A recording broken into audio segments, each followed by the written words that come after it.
Going off track is. Going off track is taking a chance on yourself. Following your pulse of curiosity. It's making your own decisions. The most wonderful adventure.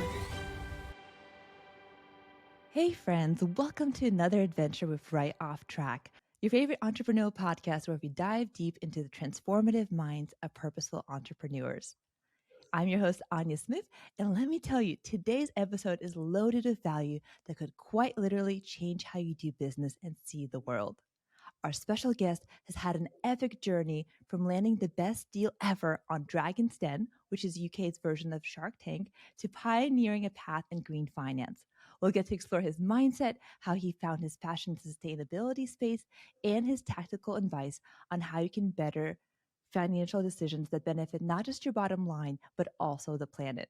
Trust me, by the end of this episode, you'll walk away with actionable insights that can help you level up in your own journey, whether you're a business maven, a sustainability enthusiast, or just someone eager to make a meaningful impact. So fasten your seatbelts as we prepare to dive deep with the founder and CEO of MotherTreat, Dan Sherrod-Smith. You don't want to miss this. Welcome, Dan. So excited to have you here. Anya, it's fantastic to be here. Thanks for having me. My pleasure. And quick shout out to Roman, who introduced, I think it was also his birthday the other day, 25 and just rocking the world. But I'm amazed by the introductions happening in the world. And he was passionate about sustainability. He's like, hey, let me introduce you to Dan. He's doing this amazing work. So thank you for being here. Oh, well, great. Well, yeah, I owe Roman a thank you. He's a real legend in this space. He's a great person to know. Yes. And let's dive a little bit back into you. So you've been a serial entrepreneur, and most recently you've switched into the sustainability space. So can you share a little bit of background about your story and what got you to where you are today? Yeah, absolutely. So I was on the founding team of a business called 𝙀𝙥𝙞𝙨𝙤𝙀𝙞𝙀, which, as you mentioned, had the best ever deal on Dragon's Den. We saved the British public £127 million in 3 years, and we Wow. successfully exited. Yeah, yes, we were pleased with that for sure. We successfully exited to a company called 𝙀𝙥𝙞𝙀𝙀, who are one of the price comparison sites here in the UK. And while sort of working at our time at 𝙀𝙀𝙀𝙀, my wife became pregnant. We've now got a 2-year-old or 2.5-year-old boy called Theo, and it really made me question, where I was spending my time.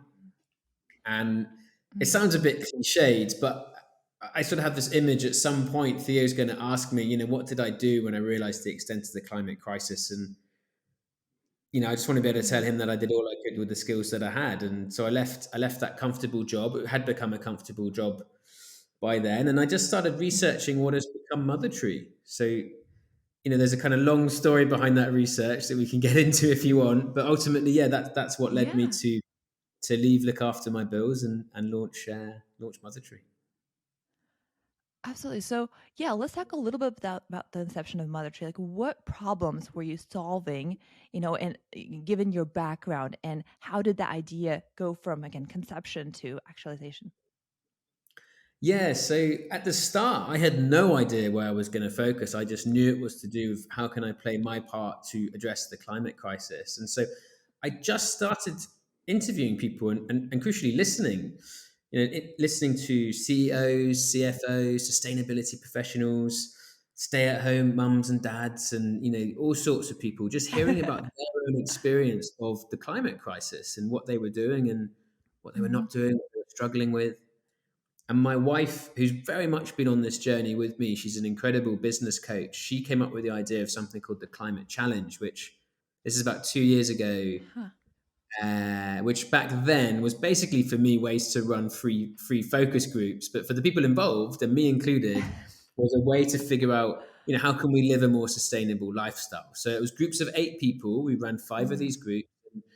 Over the course of a month, we tried 30 different actions to live sustainably. We went vegan for the day. We got rid of single-use plastic. We looked at our carbon footprint, all the kind of traditional things that you might read in a blog.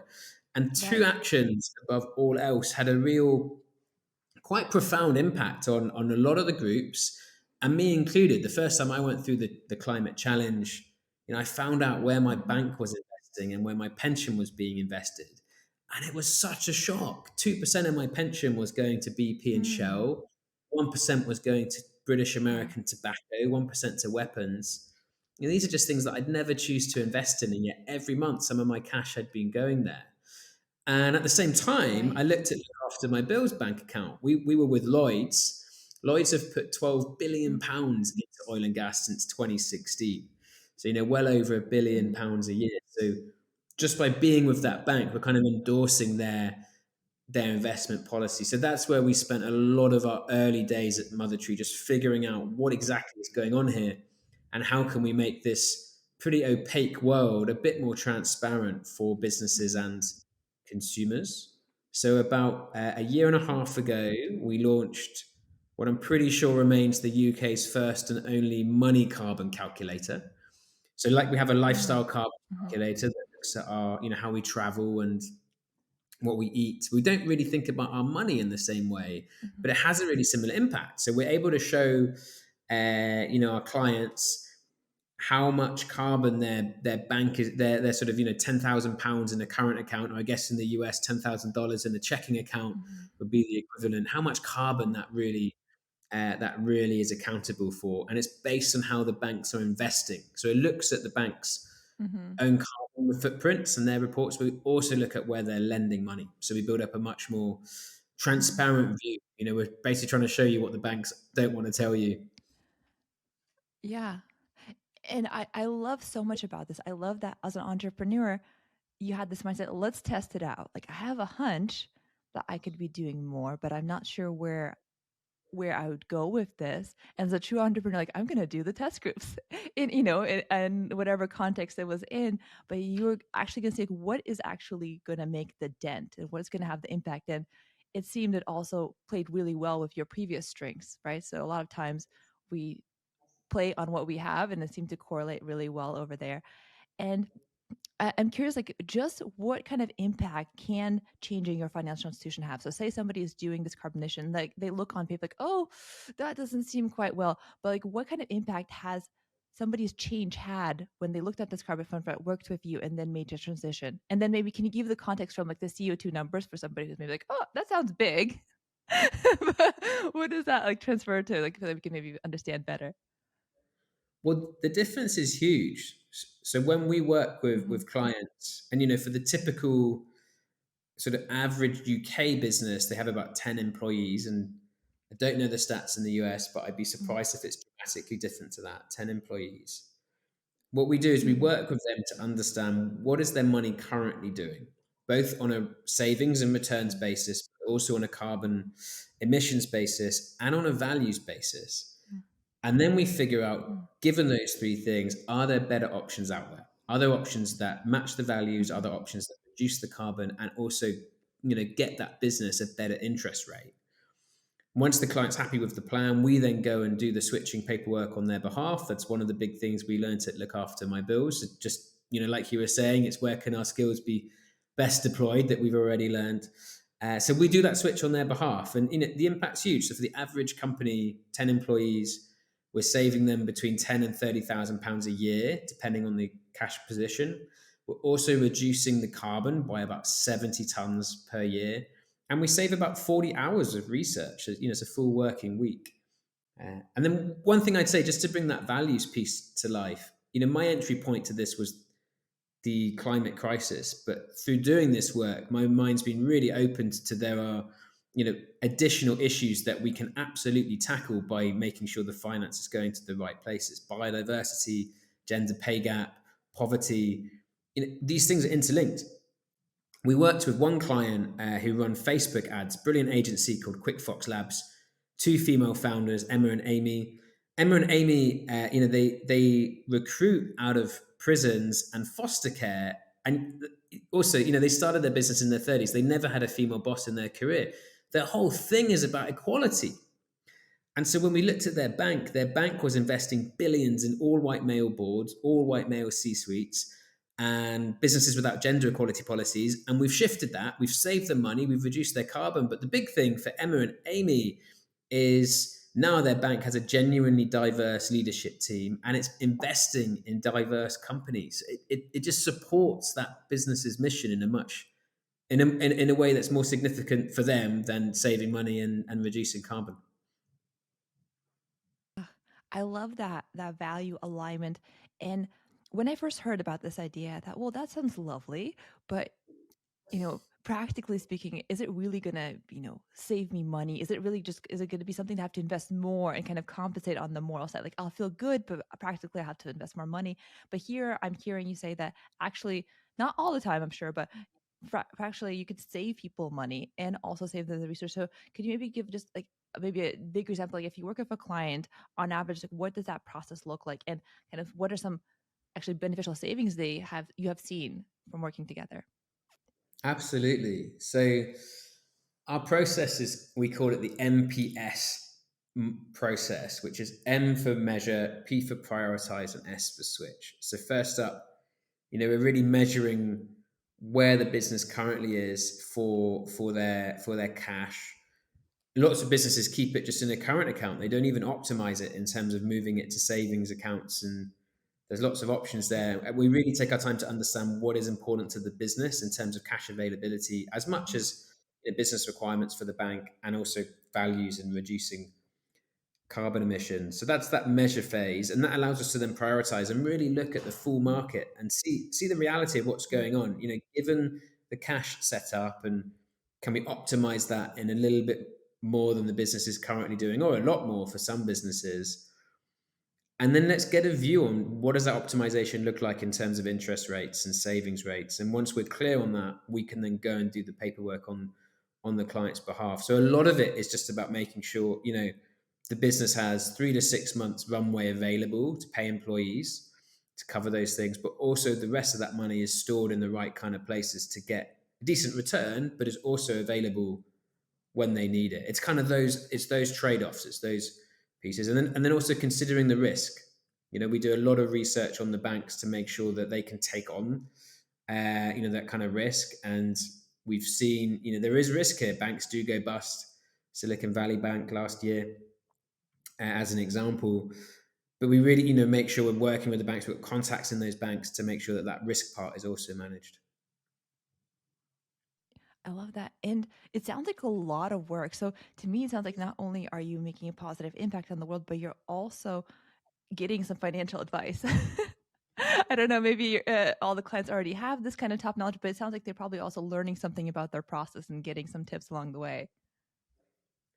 Yeah, it's definitely a learning process for clients. And also I would say, we make sure we bring in the experts. So we partner with independent financial advisors. We partner with an organization called Small World Consulting, it's run by Mike Berners-Lee, who wrote the book How Bad Are Bananas, which is basically the carbon footprint of everything. So Yeah. his business has an amazing carbon footprint database, which we can tap into and really, make sure the results that we're providing are accurate. So it's not just us saying this is the result; actually, it's backed by this expert, this professor. Mhm. Uh, so yeah, we're wanting to give absolute accuracy there. But in terms of the client, it is a journey. It is a journey. It's not something that we would intuitively think, oh, our cash has such an impact here. But actually, for most Mhm. businesses, it's their biggest source of carbon emissions. And so there is Mm. that sense of that kind of like, I'm not sure if I can swear on this podcast, but that oh shit moment, right? You Like can. You totally can. I am responsible for this amount of carbon just because of my choice of bank. That is Yeah. a sort of, we're just not aware of that as a driver for our society. So yeah, Yeah. absolutely is an educational piece here. Yeah. And why is this so important right now? Like, what is at stake to you kind of through your involvement? Like, how are you like defining how important this issue is right now? And what is also, just to add to that, what is the goal for MoneyTree? Yeah. So when I really sort of did my thinking around climate change a few years ago, it really struck me this is the biggest problem humanity's ever faced, right? And Mm. it is also a problem of our own doing. But I'm excited to get to work on that problem. Like, I love problem solving, and so why not go and solve one of the big problems of our lifetime? And when I really started to understand, what are the factors involved in what's going on, we live in a capitalist society where our money goes is ultimately what we're going to get. And as an example, if our pension is going into oil and gas, what does that mean for, when we retire 30, 40 years, 50 years time? What is that world going to look like? Is that a world that I want to retire into?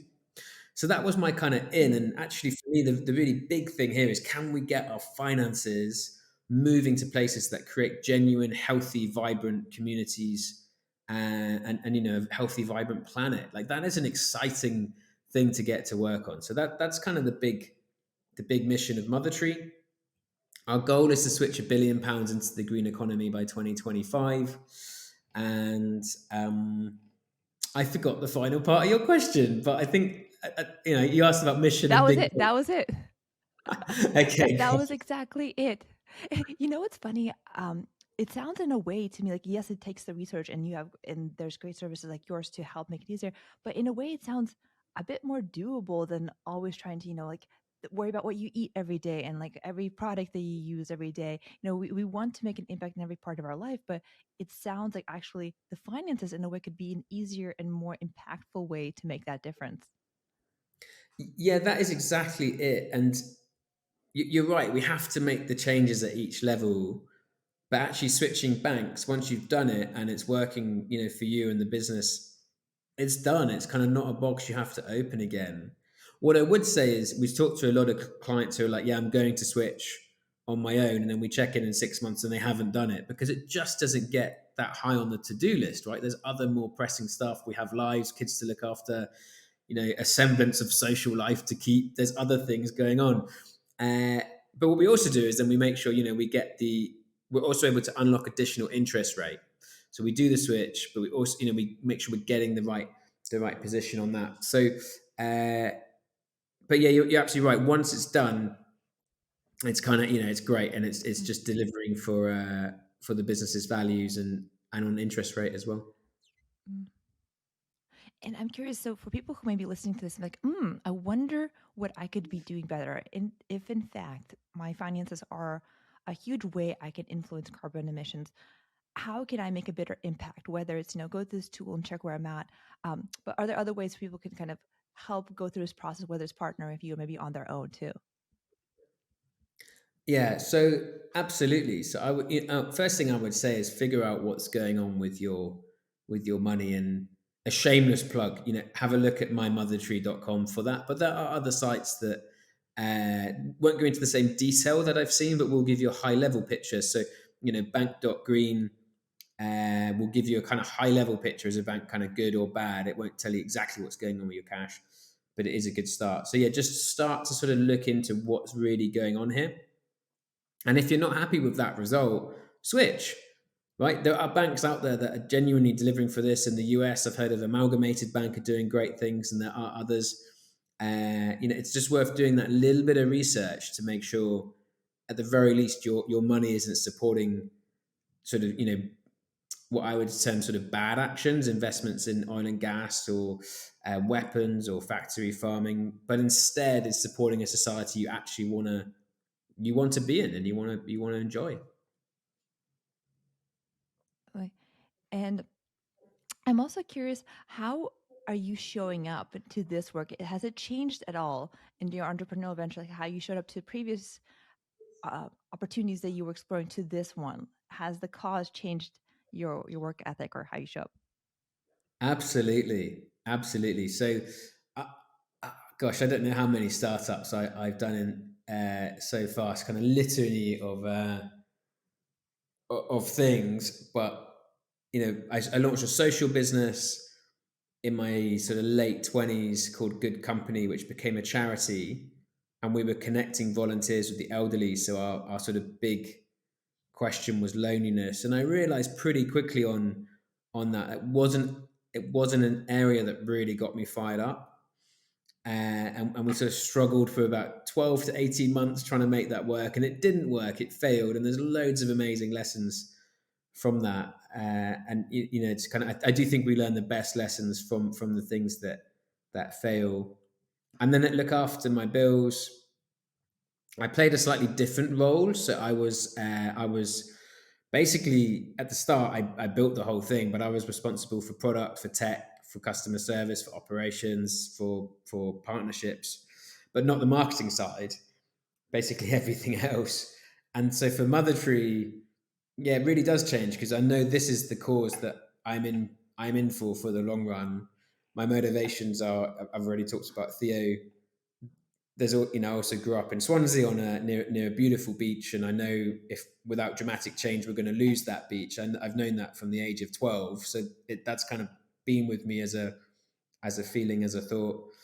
So the motivation is different, very different, and in terms of showing up, I just think it's building on all of those experiences before, all of those successes and failures. Good company failed because we designed it in a meeting room, and I refused to do that again. So that's, you already mentioned that kind of test piece, but I'm absolutely, let's get stuff in front of people because I have an opinion, but it's just one opinion, and it actually doesn't count if Yeah. if there's no interest in it, if there's no demand. So uh, Yeah. just sort of putting those lessons together, but also having a really clear and a mission that I really am fired up by each day. Yeah. And what advice would you give to somebody who's maybe an entrepreneur starting, maybe on their journey and is doing something maybe they're not passionate about? Like, what advice would you give them to maybe, um, I mean, address that point in their life, like whether it's to find other inspiration or maybe test out an idea to find whatever might be more fulfilling to them? Yeah, and I went through this. I would say if you're not passionate about the idea, or at least the area you're operating in, you really have to question the motives. And I would say money's not enough, right? Like, I've talked to so many founders who have made really good money but are still feeling unfulfilled. And Right. it's okay to go into an area that you're not passionate about, provided you then you have that self-awareness and say, okay, I'm going to take these lessons and move it to an area that I am passionate about. Because certainly from what I found, and Mm-hmm. I only talk from my experience, I work so with such have such more focus and Mm-hmm. just desire to make this work because of the area that it's in. You know, it's not about the money, although we absolutely we want to make sure that this company is profitable and can run, and that's part of the fun of Mm-hmm. it. But much more than that, it's about the problem we're solving. Yeah. And I'm curious, like, especially like you mentioned, what has been maybe the biggest learning curve about operating a business that is both like, profit driven and purpose led? My biggest learning is it's actually a huge advantage, right? And I think Mm. that is feels like a bit of a paradox. Oh, to be purpose led, you can't. There's kind of this like weird thinking around to be purpose led, you can't make as much money, or you can't make money to have a positive impact. There's all these kind of weird thoughts, and I get it. Money's an emotionally charged area of our lives. We have to have money to live at a certain level. Even if you want to live off grid, you still need money to fund that at some level. So there's this really interesting intertwining of these two things. But I think in the last 2 or 3 years, we've seen a massive growth in purpose led business. People get it. And crucially, and this is why it's an advantage, consumers buy as a result. We're seeing, 60, 70% of the UK. I'd love to know the US figures, but 67% of the UK are buying now based on knowing that company is ethical, right? So it has a huge competitive advantage having those proof points to say, yeah, we are one of the good guys. We're genuine, is leading to more customers and therefore higher revenue. It's not why I do it, but it is an really important and competitive advantage nowadays.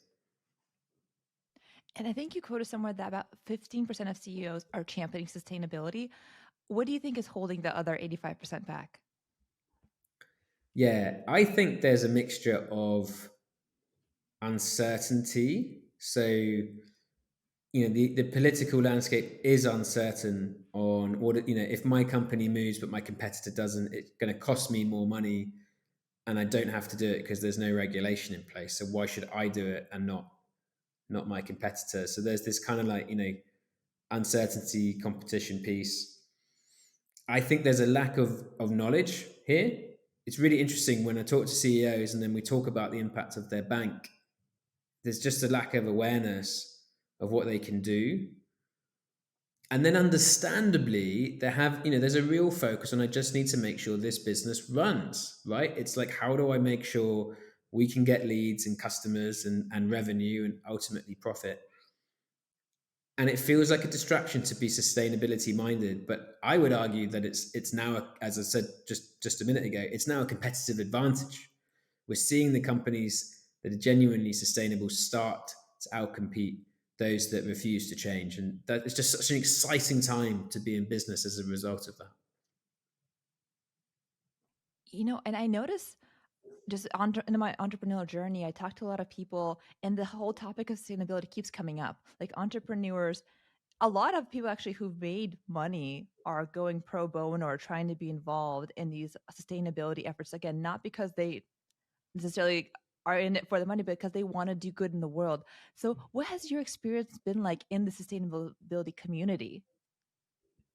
I absolutely love it. Anya, getting to meet people like you, like Roman, it's just such a beautiful community because, I've been on the other side. I've built startups, worked at companies which weren't in this area, and it's competitive. Understandably, there's this kind of piece of competition, but in the sustainability community, there's an awareness we're all pulling in the same direction, and the lack of egos involved and the drive to actually create a healthier world. And we've all got different ways of phrasing that. That's one of the phrases I like to say, but it's all roughly in the same direction.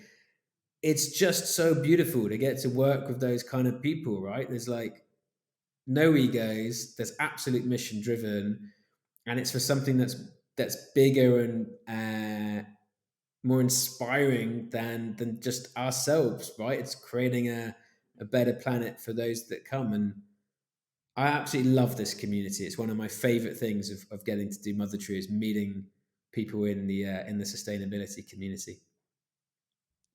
Ah, I love that. And I'm very grateful that we got to meet as well. And everybody that I get to meet in this space is just fascinating. And one thing that I clearly see in you is that belief that you can change the world. And I don't mean that in some kind of proud way, but you're clearly taking action to do something that is having a tangible benefit on carbon emissions. And I wonder, in your sense, how do we inspire people to feel like they can do more to make a change in the world? It's a really good question. I think the first thing I found is, good beats perfect. There's the sense of I have to be perfect, but we all live, we live in a capitalist consumerist world that is not built on a circular economy. There are just things inbuilt that it's impossible to be perfect right now, but we're building towards that. And it puts a lot of pressure on, thinking I have to be perfect. It puts a lot of pressure on to take any change if it's not the sort of absolute perfect change. So I think there's a sense of, good beats perfect. Just keep taking those actions, keep exploring, try on things to see if it actually fits your lifestyle, right? That's something that we worked with the climate challenge on. It's not every change is the right change for everybody. So, it is absolutely fine to just say, good beats perfect. So I dropped my pen if you can hear that rattle. But also, Oh, no. yeah, exactly. It stopped rolling now. Yeah, good beats perfect. But also, it's an acceptance. Every single change does make a difference. If you choose to, for my side, bank with a certain bank, you're supporting their policy. If you choose to eat a certain, Yeah. if you choose to eat meat, you're supporting the meat industry. Each change does make a difference, and although it might not feel that way, like there are absolutely millions of people who are starting to make those changes. And when we get to that sort of millions and then billions level, we really start to tip the dial. So I'm excited by that, and I just think, if someone's thinking, "Oh, what can I do?" It's like just take the one easiest step and just try it on and see how that fits. It's a bit like going and trying on a jumper in a store. Is a jumper in the UK, is that like the outfit that has like an overall, or what is a jumper in Just a sweater, like what a just a sweater, a sweater? jumper, right? Okay, okay. Yeah. Okay, okay. Okay, sweater. Good to know. Okay. One thing though, I wonder about is how do you build confidence? And to me, to you again, maybe it's again the question of thinking big, but I think confidence can be something challenging to even have sometimes when you're like, hey, who am I to try to make something happen? Like, and maybe people go out and they don't have the community who thinks this is possible. Like, hey, I want to change the world. I have the sustainability passion. People are like, that's crazy. How have you cultivated your confidence? And do you have any tips for people who maybe aren't feeling as confident yet that they could do something more, but want to get there? Yeah, so I do. So I think confidence is a mix of experience, resilience, and mindset. And, you know, we gain confidence by doing things that are outside of our comfort zone, which is experience. And we do things outside of our comfort zone and we remain there because we have resilience to remain there. I'm trying to put it in, in non-theoretical terms. It's a bit like working out, right? It feels like horrible before you sort of start lifting weights. It's like, oh, I don't want to do it. Then you lift the weights and maybe it feels shit during the session. And after, hopefully at some point you feel a bit better. And then you keep doing it, right? And that's that experience and resilience. You keep going back and you keep lifting weights. And at some point, you start to build those muscles. It's the same thing with confidence. And then I think there's this piece about mindset, which my wife and I talk about a lot. And it's a roller coaster, right? It's fine. There are, I have days when I don't feel confident and I feel down, and days where I feel great, and it's okay. Both of those days are absolutely fine. And what I'm noticing is actually I can even frame it so it's like it's not just a day, it's half a day, and it's not just half a day, it's a moment, right? So you can start to sort of minute. It's not just I have a bad day because something happened. Now the rest of the day's bad. It's like you can start to sort of put those blockers in place. It's like, actually no, it's just a moment. It's okay. So that's that kind of just that acceptance. And then I do a couple of things. One is I meet a coach roughly every 2 weeks. We basically just meditate together, but it's a chance to just think what's going on in my mind, right? And I can sort of talk it out if I feel like talking it out. But it's that real kind of grounding session, helps to really clear my head, and also just accepting. I learned this from Stephen Covey's 7 Habits, which is there's this kind of circle of influence, circle of concern. There are lots of things, circle of concern, that I can't impact, right? Like I can't change the route that AI is going down, or the state of our planet at the planetary level. But I have some influence about how I choose to use AI and how I choose to, show up when it comes to the climate crisis. So the more we expand that circle of influence, I think the more confidence we build. The more confidence we build and experience we get, the more confidence we get. So it's that kind of self-fulfilling piece. And then mindset bit, for me, it's we can actually choose how we enter situations. That is quite groundbreaking for me, and what my experiential coach helped me realize is, we can choose to feel. It's a choice. We can choose to feel bad about a situation or nervous about it, and those nerves are there. That's fine. That's a natural part of life. But also, we can choose to say, okay, I'm going to work. I'm going to work with these nerves and see where it takes me. So it is a choice, and that comes down to that mindset piece, which I'm kind of learning each day.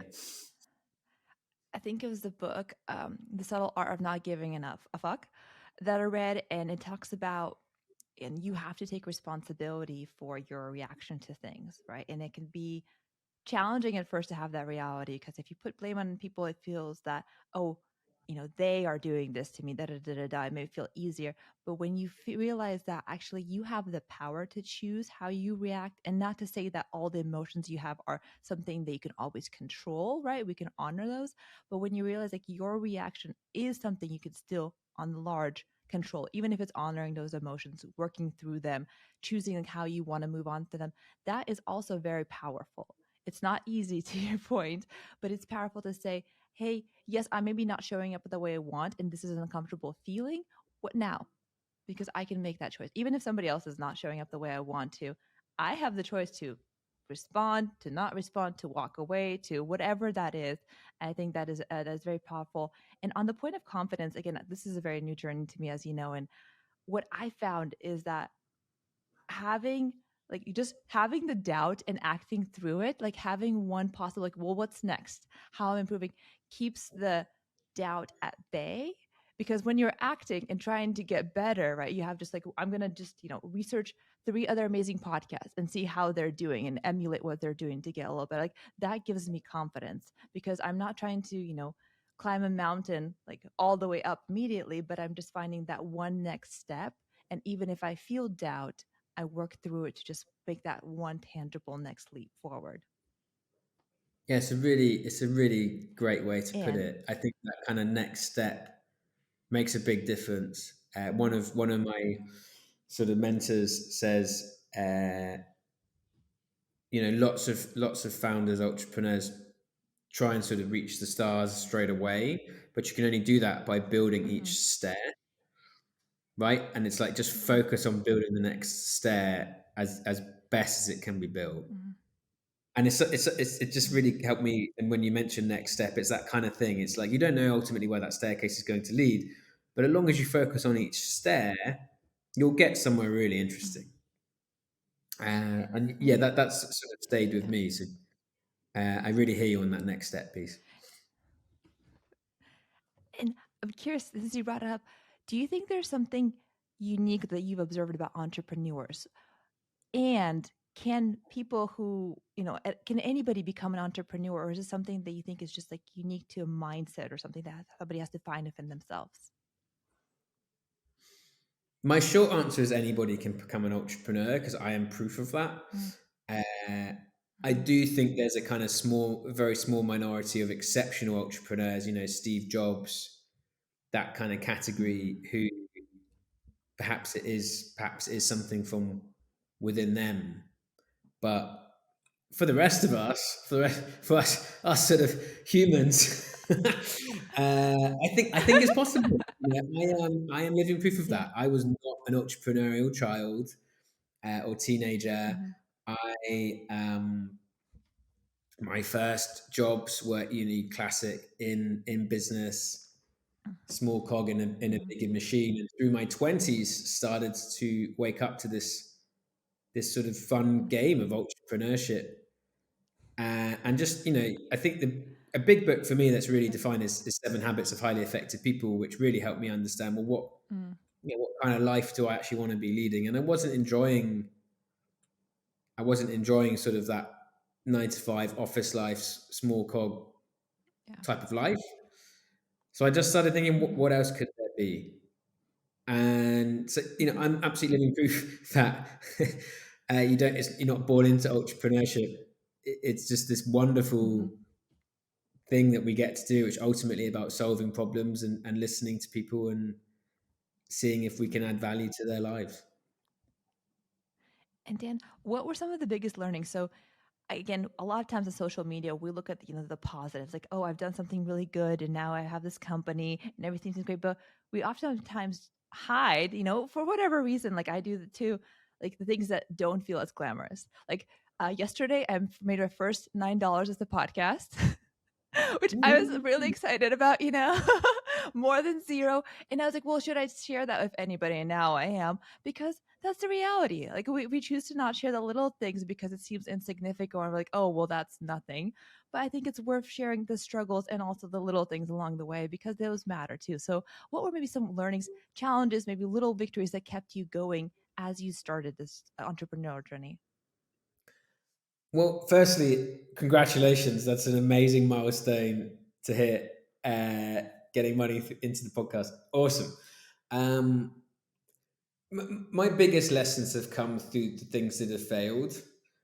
And I think we have this tendency to fear failure because it is a little bit taboo, partly because of what we see on social media. We only see the sort of good life. but we get so many lessons when we actually just try, and whether it fails or not, we're going, we're really experiencing that thing. And for me, that was good company. We launched this the social business, connected volunteers with the elderly. It didn't work out, and my big lessons there were, it has to be, the thing I do has to be connected to a really big cause that I'm genuinely passionate about. It wasn't loneliness. It is sort of addressing the climate crisis. We defined our product in a meeting room, and then we went out and tried to prove that it was going to work to customers, and we did that for about 18 months. For me, it's the wrong way around. It's like, have a hypothesis, test it as quickly as possible in front of real customers, and listen to their reactions, and then iterate on it, right? It's so much more agile as a result. But without those two lessons, but I wouldn't be where I am now. And after Good Company failed, I cried on my kitchen floor. My wife had to give me a big hug and pick me up and say everything's fine. And it's true, like when something fails, ultimately, certainly in my industry, all it is a bruised ego, right? It's not. I'm not a doctor. Nobody's died as a result, and that's kind of freeing, right? The ego should be bruised. That's a good thing, provided the things we're doing are good for the people we serve. So that for me gave me a lot of confidence. So those are the kind of really big lessons. And then I think the smaller wins along the way, yeah, I think it's just celebrating those wins and having people to celebrate them with. It can be quite a lonely trail without that, but having a great community, to really celebrate, as you say, any win, any move forward in that business should be celebrated. It's amazing that it happens, because it's not, it's all built on our own efforts, right? Absolutely. Absolutely. And one thing that I also see you grow is your social media presence. Like I saw on LinkedIn, like 11,000 getting right over there on LinkedIn, which is amazing. Congratulations. I'm curious, what impact or what role has social media had in you growing your business? And also, as you're growing, on top of your growth, like how are you thinking about growth in terms of like growing your team or for your company? No, slightly too.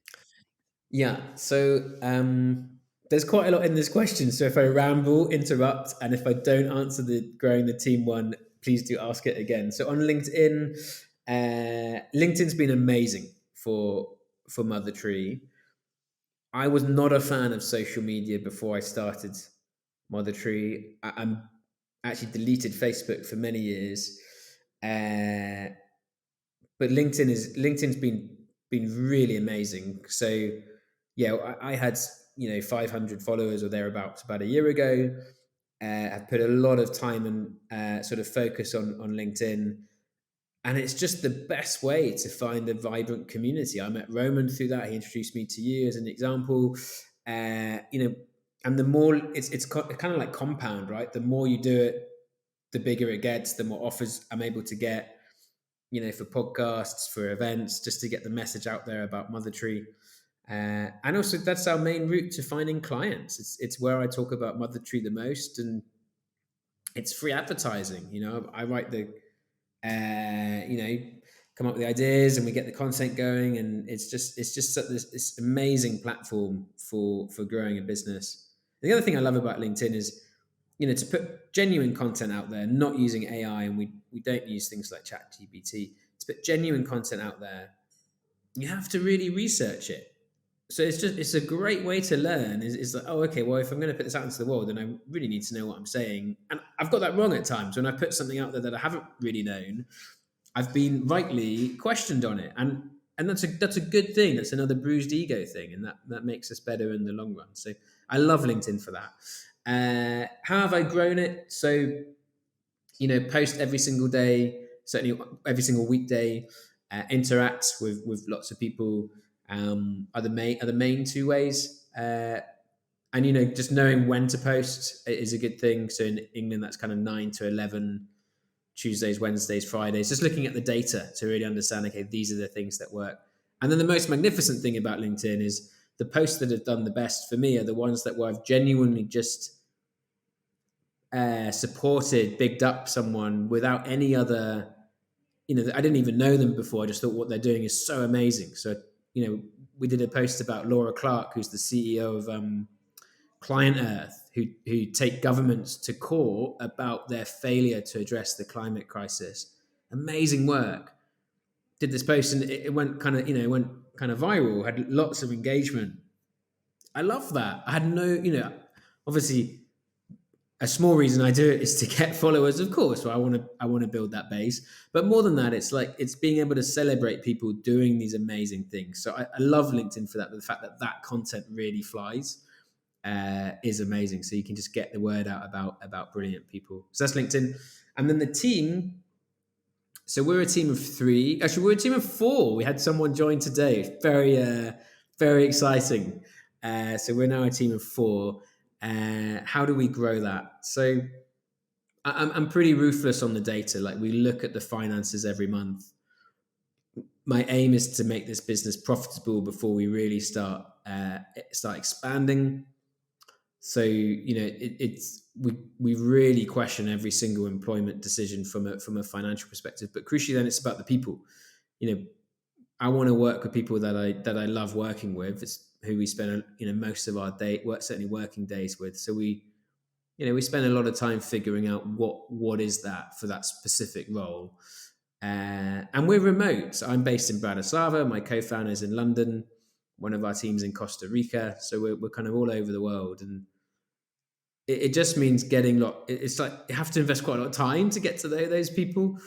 But then it's kind of wonderful journey from there. And the other thing we do is, it sounds a little bit brutal, but kind of we do a lot of sort of trial, not a lot. We've done a couple of trial periods where we'll do a sort of 3-month stint, also for the person to see if they really want to work with us. Right, it goes both ways. Actually, all the trial periods we've done, the person has stayed on, which has been magical. But I just think that's quite a nice low risk way for both parties to really figure out.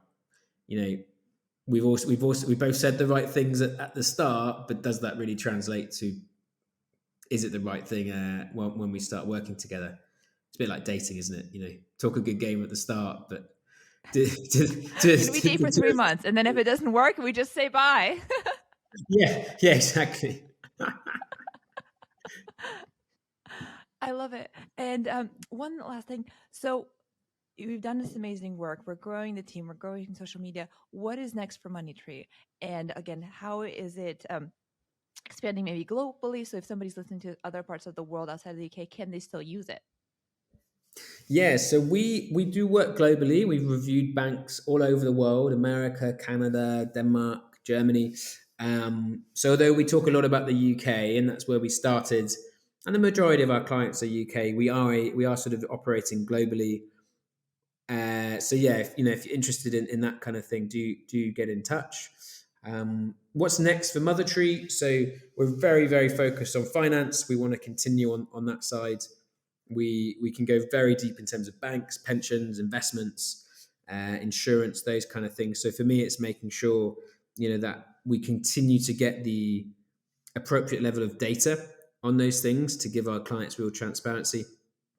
And then I think we're very UK focused at the moment, so I think it's just building out that more of a global presence. That's probably the next 2 steps. I'm so excited for this. I'm so excited for you, and I'm so excited that there's a resource like this helping others. And I love the inspiration from Theo about the change we have for our families, the people around us, people that really matter. And honestly, I'm relieved in a way that there is a way that seems a little bit easier than just day to day eating and all the things like your finances, things you can do once and then it's serving you, right? You can kind of have a peace of mind, and that has a huge impact versus some things that we try to do maybe that are more stressful day to day that maybe are unfortunately not having as big impact. So I love that there's this resource. Is there anything that I missed that you want to add before we wrap up? I don't think so. This has been a really fun, a very, very fun podcast, Anya. Thank you so much for having me on. Well, you're so insightful. I love your clear passion. It's really intriguing to me to see the difference where you bring your passion into your work and what a difference that can make. And it's okay saying that, hey, I'm still learning, I'm finding that passion, but knowing the difference is really powerful. And here at Right Off Track, we wrap up with 3 rapid fire questions. So whenever you're ready, let me know and we'll dive into those. You mentioned you wanted to do an announcement about Yes, the. yes. I'm gonna go after the rapid fire. Yeah, I kind of went over. I'm just being a rebel right here. Fine, all good. Well, I'm ready for those questions. Yeah. Perfect. So, one habit that makes you more productive. I do Wim Hof breathing technique every morning. So it's about getting oxygen into the blood, into the brain. Takes about 10 to 15 minutes every morning. That's my favorite habit at the moment. Settles the mind and gets Ooh, the I body love ready that. for the day. Much better than me starting with like the phone, which I try to avoid, but that sounds a lot more empowering. Okay. What is the most used app on your phone? Oh, that's a great question. I don't know. I think if I had to pick right now, it's really boring, but it's probably my email or WhatsApp. Yeah, that's a great That means question. you're in contact. That means you're in Yeah, touch with that's people, right? You're working, you're connecting. That's beautiful. Okay. Uh, in the positive context, going off track is. uh, following your curiosity. Beautiful. Okay, Dan, this was delightful. And to your point, I wanted to create a quick shout out. What I'm doing with the podcast is also trying to serve a purpose. And right now, I'm trying to support, well, I am excited to support the amazing nonprofit Ready to Empower, which empowers women worldwide. And they've been in business 10 years. It's their anniversary, and they are raising $50,000 this year, all of which goes to operational costs. So if you feel inspired to make a little difference in the world, I'd be so grateful if you check out the description of this podcast to donate whatever amount seems comfortable to you to make an impact there. So thank you so much. And then thank you so much for inspiring us again about committing to a life of purpose, finding the confidence to do something that can change the world, and also sharing your learnings along the way that I think anybody can relate to and hopefully find inspiration from. This was delightful. Absolute pleasure. Thank you so much for having me. Thank you, Dan. And everybody follow Dan on LinkedIn. I'll have descriptions below. And again, check out the carbon calculator wherever you're in the world and see how you're doing. And then if you need help, check out MoneyTree and see how they can help you align with your values. And as always, thank you so much for coming right off track with us. We look forward to having you join us on our next adventure. Until then, take care.